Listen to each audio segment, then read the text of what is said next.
Continúo con la restauración de la Telefunken Concertina 8. Se ha hecho el cambio del hilo del dial de FM. El resto no ha sido necesario, tanto la antena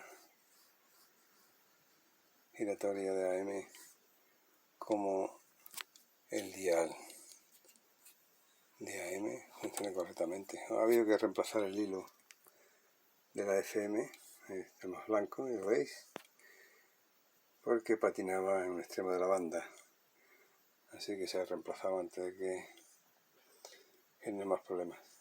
Vamos a reparar la antena de AM que vino suelta, que gracias a Dios no ha partido el cristal del dial. Le vamos a colocar dos gomas que soporten la antena que está suelta todavía, y vamos a conectar los extremos de la antena que están sueltos.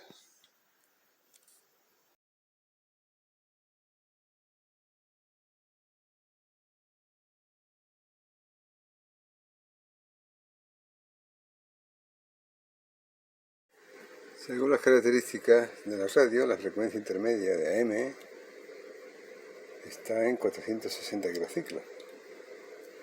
Vamos a comprobarlo y ver en qué frecuencia realmente está recibiendo la radio. Con una antena artificial muy próxima a la antena y orientada completamente en paralelo con ella, vamos a inyectar la señal del generador para ver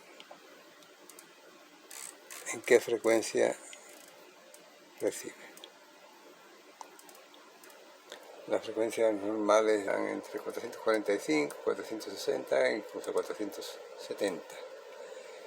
Vamos a ver en qué frecuencia está ahora mismo la radio. No se ha tocado y no sabemos en qué punto está ajustada ahora mismo, con todos estos años que ha tenido de envejecimiento, tanto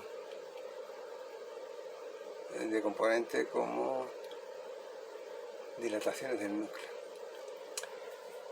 Vamos a poner 272 milivoltios en la antena y vamos a darle salida. Escuchamos ruido de fondo, no está en 450, vamos a ver en qué frecuencia recibe mejor. Ya empieza a recibirse algo. Bajo volumen, 467. Parece que está en 470 ahora mismo la recepción.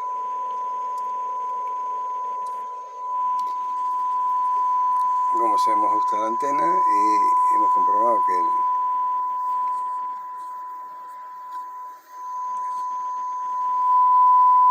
máxima evolución, máxima recepción, se comprueba que lo tiene, y esto porque no está completamente centrado en el eje, va a tener más recepción en este punto paralelo que en el otro.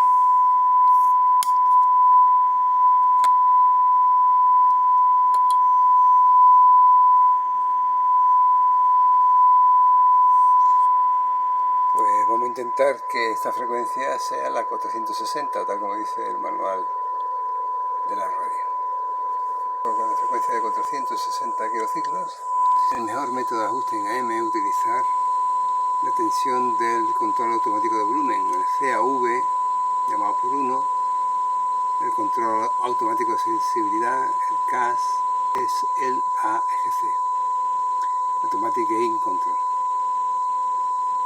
Esta tensión, a mí, la más familiar, es una tensión negativa que va a cambiar la transconductancia de las válvulas y con ello su ganancia.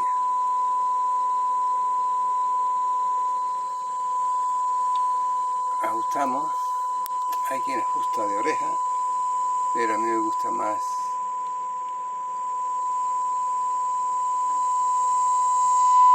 ver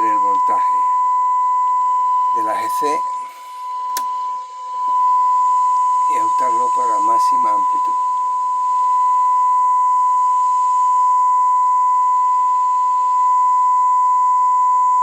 Y no perder ni un milivoltio.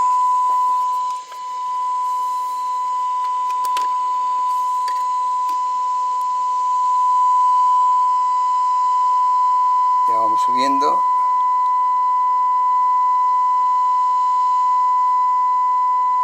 ¿Por qué la AGC? Porque en el momento que entra a funcionar el AGC, la amplitud de detección está limitada.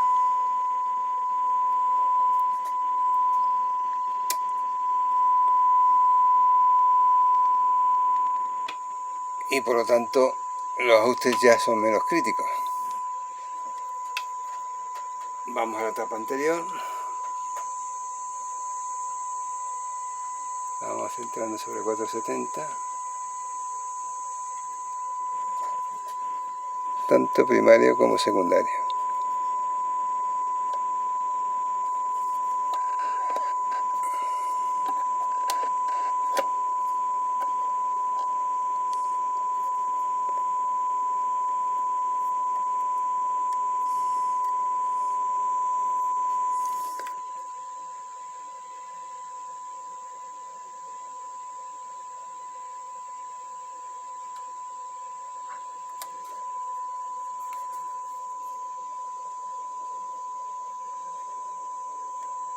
Seguimos con las distintas etapas. La primera, la salida de la esta 881. Reducimos señal para que el ajuste sea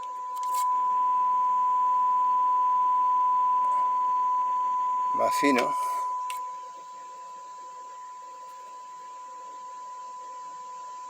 En este caso el ajuste de primario y secundario no interactúan, es un ancho de banda bastante limitado, no como el de FM.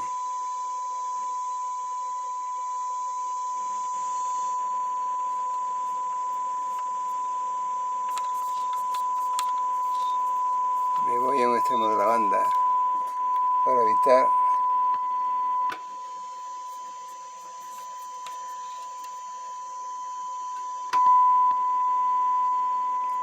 que la reacción espúrea de antena afecte.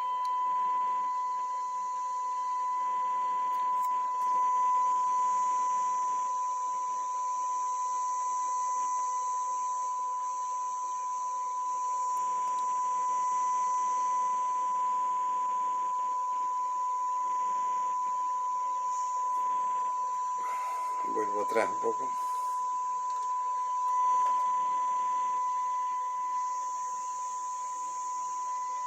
A rascar.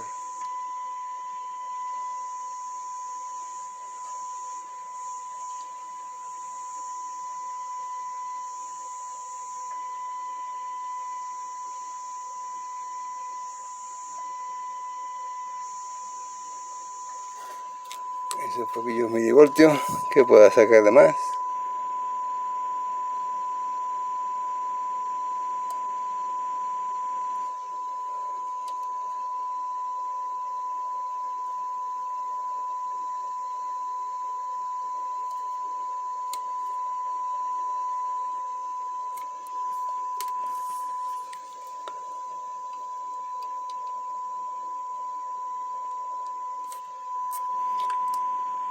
Bajo un poquito de señal del generador y voy a la primera etapa. Con esta varilla aparto un poco la cera. Gracias a Dios que esta cera no es excesivamente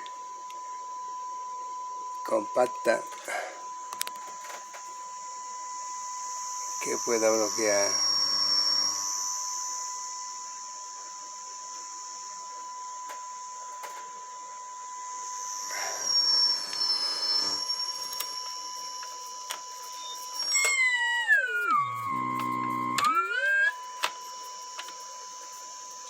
me voy al extremo libre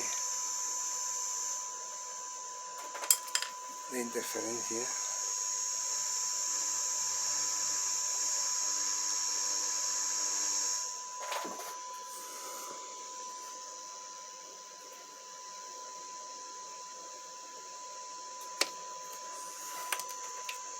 Este sería uno.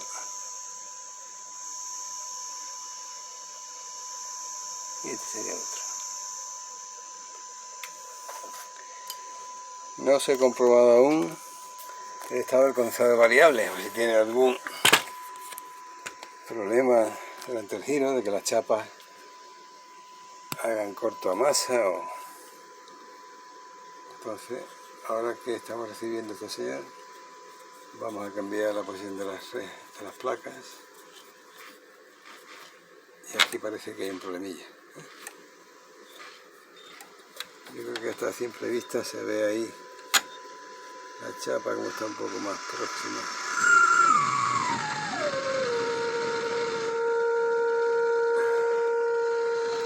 De lo que debía.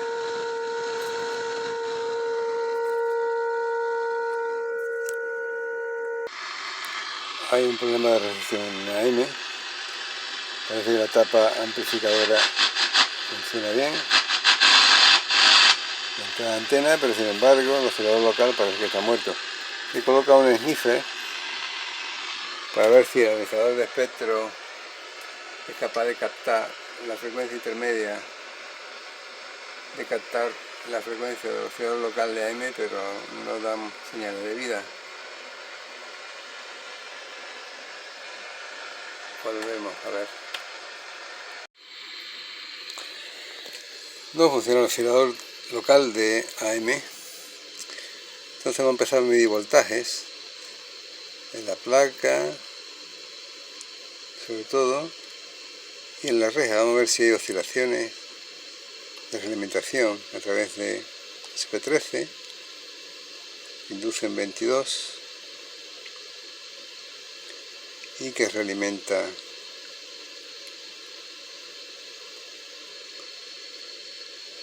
al circuito de reja para producir las oscilaciones. Lo primero que vamos a ver es la tensión de placa, que sería la patilla 8. Tenemos el voltímetro en continua y vemos la patilla 8. Esto no tiene trampa ni cartón. Aquí no se trata de hacer un vídeo falso para ganar audiencia. Esto es una avería real. Tenemos 0,15 voltios. Tenemos 15 milivoltios en placa, es decir que hay un problema de alimentación en la tapa de oscilador local. Según el esquema, la placa va directamente a SP13, que es una bobina, y luego lleva una resistencia 33K, donde se le da alimentación por un punto no.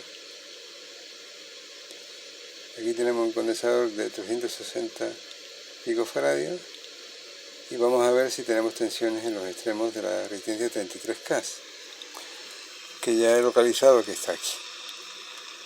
Entonces el punto de tensión estaría aquí y tenemos 227 voltios.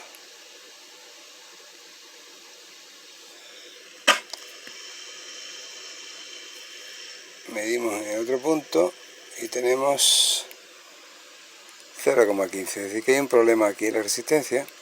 O la resistencia está abierta o hay algo que hace que a través de la resistencia de 33K la tensión vaya a cero. Con mucho cuidado toco la resistencia y la resistencia está bastante caliente, es decir que es probable que haya algo que produzca que toda la tensión de placa vaya a más. Aquí tenemos el punto de unión y tenemos aquí este condensador y tenemos aquí el otro de ahí.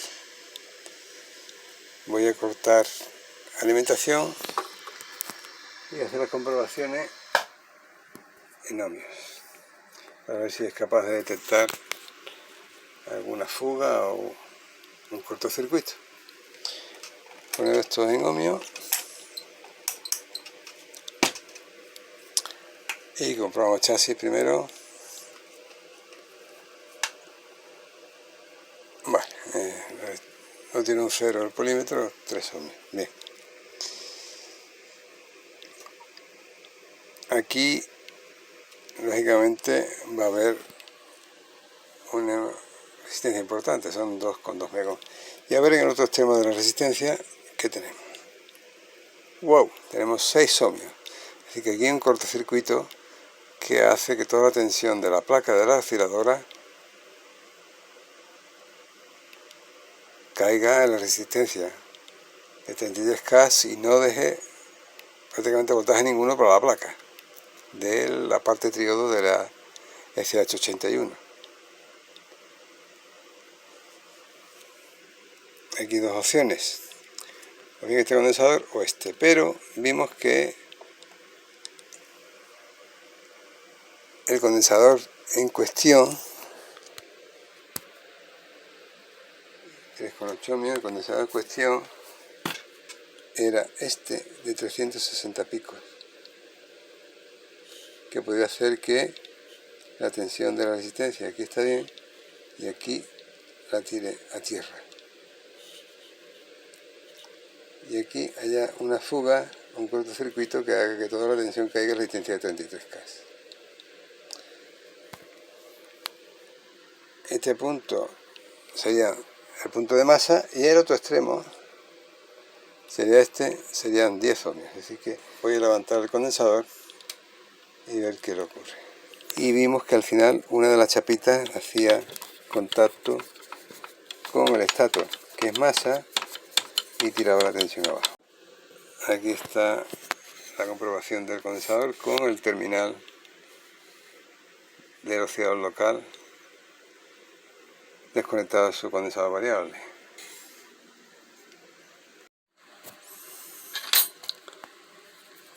Aquí está el condensador, que en principio se sospechaba de él y está en perfectas condiciones, que vamos a volver a conectar.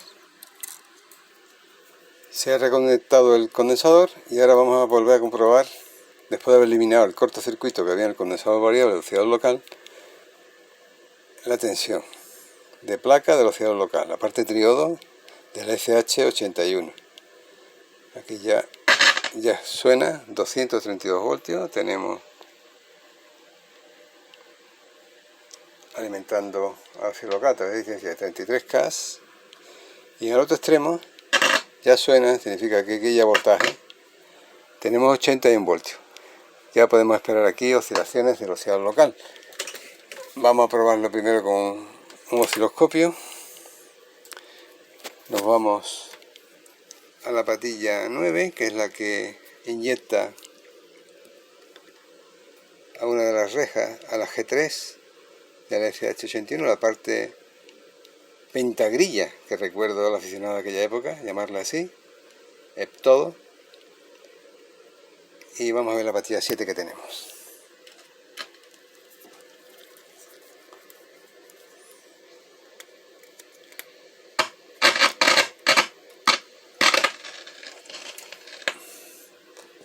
Ya tenemos conectada en la patilla 7.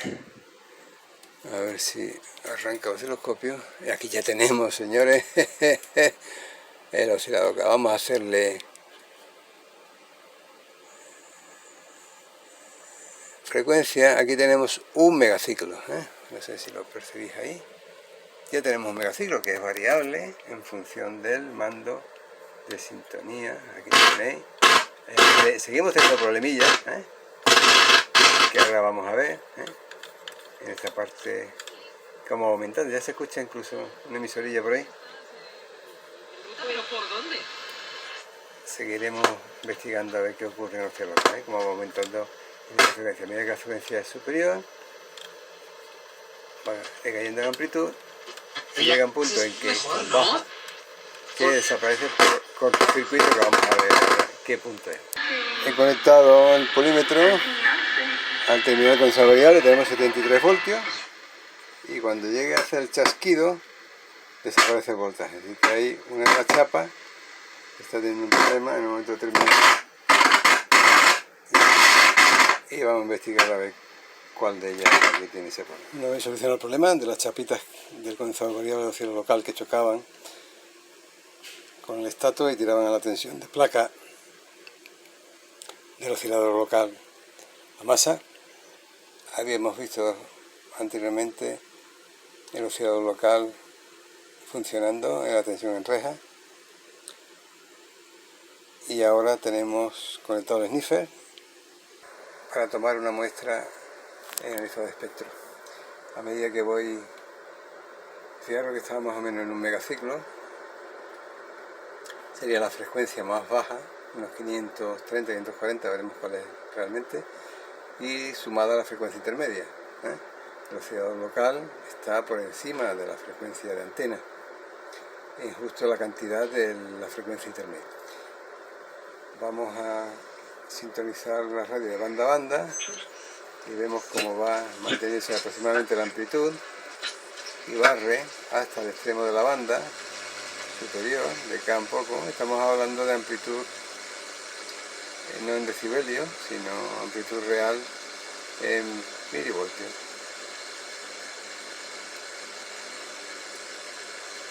Hacemos un pic en la frecuencia y tenemos 2,18 megas, que serían los 1600 y algo, más los 470.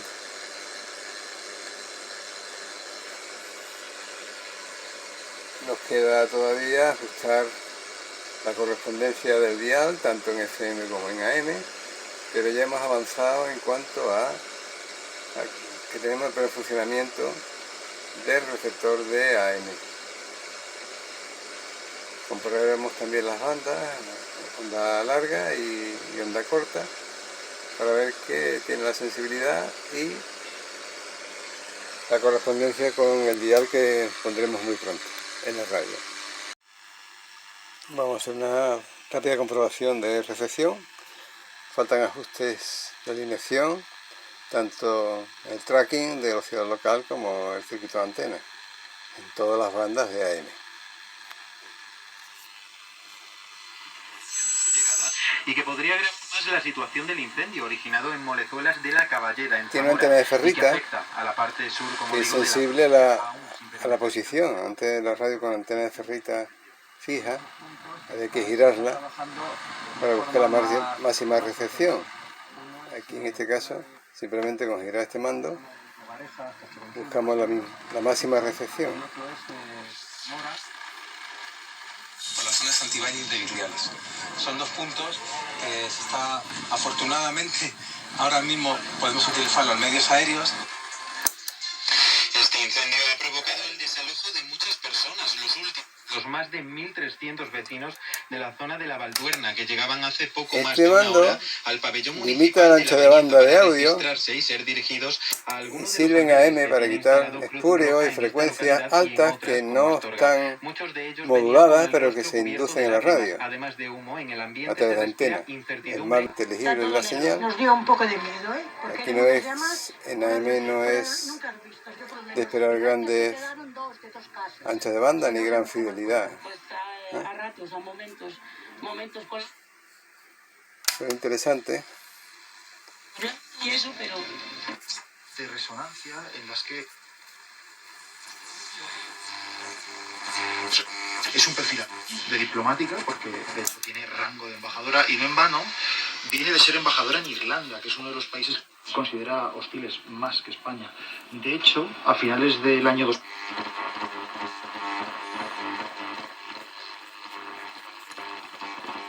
Aquí en AM prácticamente sobre lo que está haciendo Israel. Tenemos dos emisoras provenientes de Sevilla ellos mismos desde lo alto del monte acercarse a y algunas locales. Cuando tenés que... de mantenimiento del monte. Todos acaban de llegar al centro de acogida de Camarzana de Tera, donde nos encontramos. Se unen a quienes El efecto la tragedia de en el día de irritación ayer. de la antena Se llama...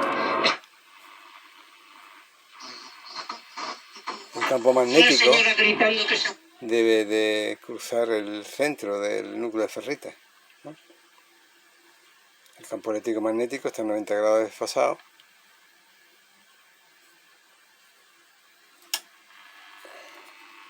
El conjunto Como sabemos todos. cuentan con el apoyo de un numeroso grupo de psicólogos.